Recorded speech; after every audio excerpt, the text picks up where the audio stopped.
एक आंकड़े के मुताबिक साल 2024 और 25 में बांग्लादेश में लगभग 2200 से ज्यादा अल्पसंख्यक हिंदुओं पर अत्याचार हुए हैं, ऐसी घटनाएं सामने आई है। वहीं दूसरी ओर साल 2024 और 2025 के बीच में लगभग 23 से ज्यादा हिंदुओं पर उसे क्रूरता के साथ उसको मार दिया गया।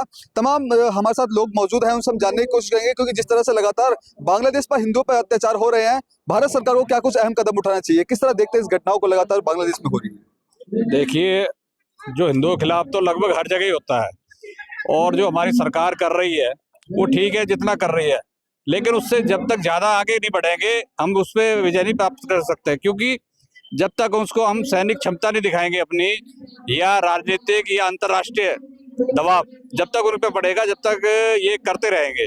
इसलिए हमारा कहना ये है सरकार से भी और अंतर्राष्ट्रीय समुदाय से भी कि उन पर एक प्रेशर बनाया जाए, और राजनीतिक, मैं तो ये कहता हूँ एक बार सेना बॉर्डर पे खड़ी कर देनी चाहिए उनके खिलाफ, कि उन्हें लगे कि एक बार हमला होने वाला है, फिर देखना क्या होता है। किस तरह देखते हैं, क्योंकि 23 से ज्यादा घटनाएं सामने आ चुकी है एक आंकड़े के मुताबिक, लेकिन अगर आंकड़े से हटकर ज्यादा बात करें तो लोग 50 से ज्यादा ऐसी घटनाएं हो चुकी हैं। कितना गंभीर मामला समझते हैं, क्योंकि हमारे हिंदुस्तान से वहाँ पे लोग नौकरी पेशे के लिए जाते हैं, वहाँ पे इस तरह से उनको क्रूरता के साथ मार दिया जाता है। देखो, ये बड़ी शर्म की बात है कि हमारे हिंदू इतने होते हुए और वहां पर एक कमजोर कड़ी में वो कर रखे हैं, जिनका इतना नरसंहार हो रहा है। और हमारा एक हिंदुस्तान इतना बड़ा हिंदुओं का देश है, जिसके अंदर 140 के आंकड़ा है करोड़ का। तो हमारी सरकार को एक कठोर कदम उठाना चाहिए, और हमारे हिंदुओं को भी रोड पे आना चाहिए, और इसका एक जन आक्रोश दिखाना चाहिए कि हम ये सहेंगे नहीं बिल्कुल भी, कि हमारे हिंदुओं पे इतना अत्याचार जो हो रहा है, और हम कभी सहेंगे ही नहीं इस चीज को। आगे हम इस पे बहुत कड़ा विरोध करेंगे कि ये अगर इस तरह की घटना अगर हमारे हिंदुओं पे होती है तो हम सारे हिंदू रोड पे खड़े होंगे, और हम अपने प्रधानमंत्री जी से भी और सरकार से भी और अंतर्राष्ट्रीय जो बांग्लादेश के जो वो है उनसे भी हम ये बात कहेंगे कि आप इस चीज को खत्म करो, नहीं तो इस चीज का गंभीर परिणाम होगा। किस तरह देखते हैं कि हमारे हिंदुस्तान के बहुत सारे हिंदू जो भाई बहन है अदर कंट्रीज में भी रहते हैं, लेकिन बांग्लादेश में ही इस तरह की घटनाएं होती हैं, कारण क्या समझते हैं आप? वहां पर कट्टरपंथी सोच है, जो कि हमारे हिंदुस्तान का बसाया हुआ एक बांग्लादेश, जिससे कि हमारे यहाँ से हिंदुस्तान का जो उद्योग जिसके नाम से चल रहा है, आज खाने को भी हम देते हैं और कमाने को भी हम देते हैं, और हमारे हिंदुओं पे ही वो अत्याचार कर रहे हैं। तो ये बहुत बड़ी एक कमी है, और हमारे हिंदुओं के लिए भी बहुत बड़ी वो कमी है कि हम सब एक हों, और सारे लोगों को इस पे जन आक्रोश जबरदस्त तरीके से दिखाना चाहिए कि ये एक रोष है, और अगर हिंदुओं पे कभी कोई अत्याचार इस तरह का होगा तो हम सारे हिंदू एक होकर इसका विरोध करेंगे। जिस तरह से भी हाल में ही पाकिस्तान के साथ हिंदुस्तान का झगड़ा हुआ था, ये युद्ध हुआ था, जहाँ पे भारत सरकार ने वहां का पानी बंद कर दिया गया। क्या सरकार को बांग्लादेश के जो व्यापार चल रहा है, क्या उस पर भी कुछ रोक लगा देनी चाहिए? इस तरह देखिए, सरकार को वैसे रोक भी लगानी चाहिए, और सरकार को तो खैर ये मुद्दा उठाना ही चाहिए, लेकिन मैं इससे पहले भी कहूंगी कि सरकार का तो काम है, सरकार तो अपना काम करती रहेगी, लेकिन यूएन से अभी तक कोई मुद्दा ऐसा उठ के नहीं आया कि हिंदुओं के खिलाफ जो चीजें हो रही हैं बांग्लादेश में उन पे अभी कोई रोक नहीं लगी है। क्योंकि जैसा हम देख रहे हैं कि आए दिन बहन बेटियों को उठा लिया जाता है, और जो वहाँ हिंदू रह रहे हैं उनके घरों को जला दिया जाता है, उन आदमियों को सरेआम जला दिया जाता है, मार दिया जाता है, काट दिया जाता है, उनकी कोई गलती नहीं होती है, उन पे इस निंदा लगा के कुछ भी बोल के उनके खिलाफ कुछ भी, वहाँ तो कानून व्यवस्था कुछ है ही नहीं। फिर दूसरी बात ये, मैं अपने देश में भी उन लोगों से ये आपके चैनल के माध्यम से ये कहना चाहूंगी कि जो CAA और NRC का विरोध करते थे वो अब कहाँ चले गए? अब क्यों नहीं बोलते हैं? वो जो फिलिस्तीन का बैग, जो कोसों दूर जो उनको फिलिस्तीन से हमदर्दी थी, उस फिलिस्तीन का बैग लटका के तुम संसद में जाते हो, अब तुम्हें पास में हमारा हिंदू भाई मारा जा रहा है बांग्लादेश में, वो समझ में क्यों नहीं आती है? क्योंकि वो समझ में इसलिए नहीं आती है कि कहीं ना कहीं कुछ जो विरोधी हैं देश के अंदर, जो गद्दार हैं, उनकी से प्लस पाकिस्तान की से, वरना इसकी औकात नहीं है बांग्लादेश की कि जो इस तरह की हरकतें कर सके। ये हमारे टुकड़े पे पलने वाला बांग्लादेश, इसको औकात दिखा के रहेंगे हम सारे हिंदू, और जिस दिन यूनिटी में आ गए तो इसको मुंगी खानी पड़ेगी। अभी हाल में ही जब वहाँ की जो शेख हसीना प्रधानमंत्री के साथ घटना होती है, वहाँ का जो श्रेय है हमारे देश के प्रधानमंत्री मोदी देते हैं। अब वहाँ के जो लोग हैं वहाँ पे इस तरह की क्रूरता देखी जाती है, जहाँ पे प्रधानमंत्री मोदी बांग्लादेश की हेल्प करते हैं, किस तरह देखते हैं इसको? ये तो जो भी वो सोच रहे हैं ये तो गलत सोच ही रहे हैं, लेकिन हमारे हिंदू भी जो है बटे हुए हैं, एक नहीं हो रहे हैं।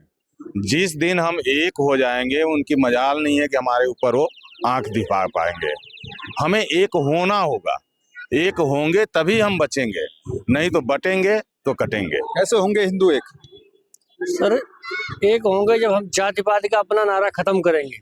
हम कहेंगे हम एक हैं, कोई हिंदू नहीं, कोई मुस्लिम नहीं, कोई उपाध्याय नहीं, तिवारी नहीं, चौबे नहीं, यादव नहीं, कितने अन्य जाति जो ये बट गए हैं और नेता हमारे बांट रहे हैं। हमें एक होना, हम एक हैं। अच्छा, एक होंगे तभी इस तरह की जो घटनाएं हैं वो शायद कम हो पाएगी। किस तरह, क्या कहना चाहेंगे कि बांग्लादेश में जो हो रहा है किस तरह रोक लगेगी? क्या सरकार को अहम कदम उठाने चाहिए कि जहाँ पर हिंदू भाई बहन जो रह रहे हैं वो अपने आप को सुरक्षित महसूस कर सकें? सरकार को सख्त कदम उठाने चाहिए। सरकार को क्या कहते हैं बांग्लादेश के खिलाफ क्या कहते हैं सेना का भी इस्तेमाल करना चाहिए और अंतर्राष्ट्रीय समुदाय से भी प्रेशर बनवाना चाहिए। और सरकार जिस हिसाब से कार्य करना चाहिए था ना उस हिसाब से कार्य कर नहीं रही बिल्कुल भी। भारत सरकार को और कठोर सख्त कार्रवाई करनी चाहिए और हिंदुओं को भी संगठित होना चाहिए, अपनी जातियों में अपने भेदों से दूर उठ करके और उनको संगठित होकर के उनका मुकाबला करना चाहिए। एक बात और कहूँगा मैं कि सरकार ही हम हिंदुओं को संगठित होने नहीं देना चाहती है। सरकार ही हमें कभी क्या कहते हैं यूजीसी के नाम पे, कभी क्या कहते हैं आरक्षण के नाम पे, कभी जात के नाम पे, कभी ऊंच के नाम पे, कभी नीच के नाम पे हमें बांट के रख रखा है। सारा दोष जो है सरकार का है। हम सब लोग एक होना चाहते हैं लेकिन सरकार हमें एक नहीं होना चाह रही। हमारे बच्चों का भविष्य खत्म करने का प्रयास कर रही सरकार यूजीसी एक्ट ला करके। किस तरह क्या कहेंगे सरकार से कि कोई ऐसा ठोस कदम उठाया जाए कि आने वाले समय में वहां पर रह रहे हिंदू भाई बहनों के साथ इस तरह के अत्याचार ना हो? देखिए, सरकार का तो अपना रहता है, ये विशेष महत्व रहता है हर देश का, सरकारी का सर्वोपरि है।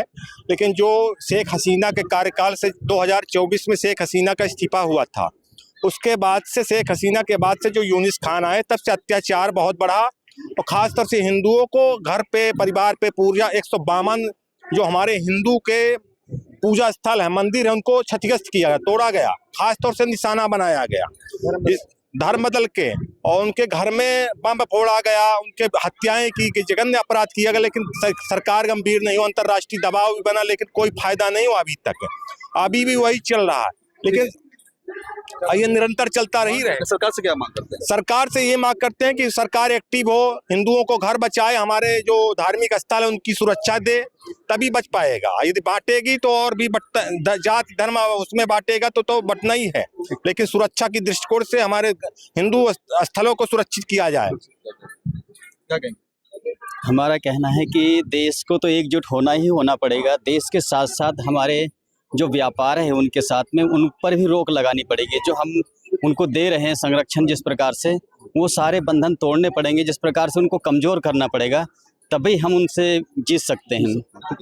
ये वो तमाम हिंदू संगठन के तमाम लोग हैं, इनका साफ तौर पे कहना है कि जिस तरह से बांग्लादेश में हिंदुओं पर लगातार अत्याचार की खबरें सामने आ रही है और ऐसे में भारत सरकार को एक्शन मोड में आना चाहिए। साथ ही वहाँ पर जो व्यापार बांग्लादेश के साथ हिंदुस्तान का चल रहा है उस व्यापार को खत्म करना चाहिए और हिंदुस्तान में रह रहे हिंदुओं को एकजुट होकर के ऐसे देश का सामना करना चाहिए। और भारत सरकार से भी उम्मीदें लगाते हैं कि आने वाले समय में शायद ऐसा कोई कदम जरूर उठाए ताकि आने वाले समय में जो बांग्लादेश में रह रहे हिंदू वो अपने आप को सुरक्षित महसूस कर सके। कैमरा पर्सन कमलेश कुमार के साथ में संदेश सक्सेना, पंजाब केसरी.com, दिल्ली।